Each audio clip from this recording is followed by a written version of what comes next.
गरीब की बारिश। शहर की कच्ची बस्ती में एक गरीब मजदूर कालू रहा करता था।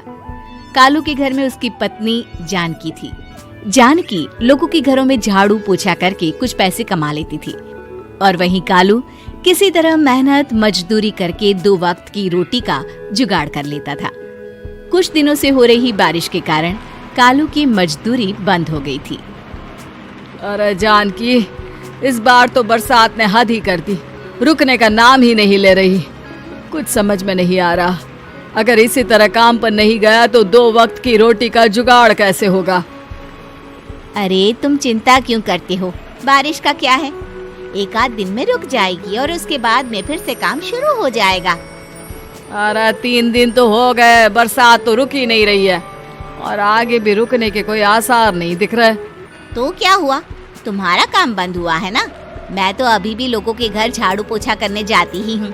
मेरे पगार से कुछ दिन तो निकल ही जाएंगे। अरे घर का खर्चा तो हम किसी तरह चला लेंगे जानकी, लेकिन ये जो छत टपक रही है इसका क्या करेंगे? ये बात तो आपकी सही है। हमारी झोपड़ी अब काफी पुरानी हो चुकी है और इसके छप्पर में भी कई सारे छेद हो गए हैं। रात भर पानी टपकता रहता है। अरे मैं भी इसी बात से बहुत परेशान रहता हूँ। कहीं किसी दिन ज्यादा बारिश आ गई तो हमारी झोपड़ी टूटकर बिखर ना जाए। राम राम राम, ऐसी अशुभ बातें क्यों करते हो? अरे ऐसा कुछ नहीं होने वाला। ये झोपड़ी ही तो हमारा सब कुछ है। अगर यही नहीं रही तो हम जाएंगे कहाँ? ठीक है जानकी, जब तुम्हारी पगार मिल जाएगी तो कुछ पैसे बचाकर झोपड़ी के छप्पर की मरम्मत करवा लेंगे। शायद हमारी परेशानी कुछ कम हो जाए। ठीक है जी, अब ना ज्यादा परेशान मत हो। ये लो, खाना खा लो और सो जाओ। सुबह मुझे भी जल्दी काम पर जाना है। जानकी और कालू अपनी झोपड़ी में सो गए। रात को अचानक से बहुत तेज बारिश शुरू हो गई।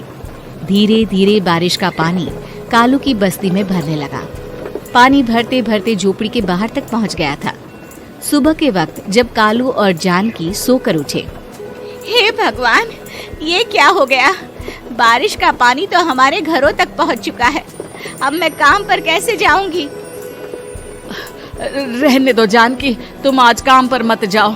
ऐसे पानी से निकल कर जाओगी और बीमार पड़ गई तो लेने के देने पड़ जाएंगे। लेकिन अगर नहीं गई तो मालकिन लोग नाराज हो जाएंगे। आप जानते हैं ना, बड़ी मुश्किल से 1 दिन की छुट्टी भी नहीं देती है। अरे लेकिन जानकी, झोपड़ी के बाहर तो पूरी बस्ती में पानी भरा है, तुम जाओगी कैसे? जानकी जैसे तैसे करके काम पर चली जाती है, लेकिन अगले दिन फिर से बहुत ज्यादा बारिश होती है और बस्ती में ज्यादा पानी भर जाता है। आज तो मैं तुम्हें किसी भी तरह काम पर नहीं जाने दूंगा।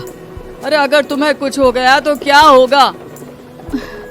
ठीक है, तुम ठीक ही कहते हो। आज नहीं जाती।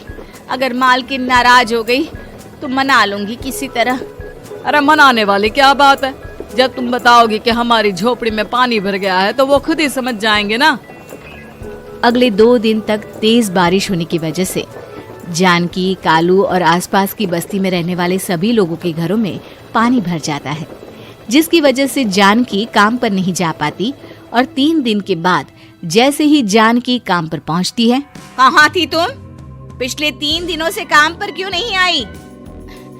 मेम साहब, क्या बताऊं, इतनी ज्यादा बारिश हो रही थी, हमारी पूरी बस्ती में पानी भर गया है और उससे भी ज्यादा तो मेरी झोपड़ी के अंदर पानी भर गया। आप ही बताइए कैसे आती मैं? इसका मतलब ये हुआ कि बारिश होगी तो तुम काम पर नहीं आओगी? ना ना, मेरे कहने का ये मतलब नहीं था मेम साहब।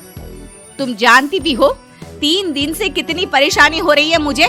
सारा काम मुझे खुद करना पड़ा। माफ कर दीजिए मालकिन जी, पर मैं क्या करती, आने के लिए रास्ता ही नहीं था। सब जगह पानी भरा हुआ था। बहाने तो तुझे बहुत बनाने आते हैं। जानकी देख, अगर अगली बार ऐसा किया ना तो फिर काम से हमेशा के लिए छुट्टी।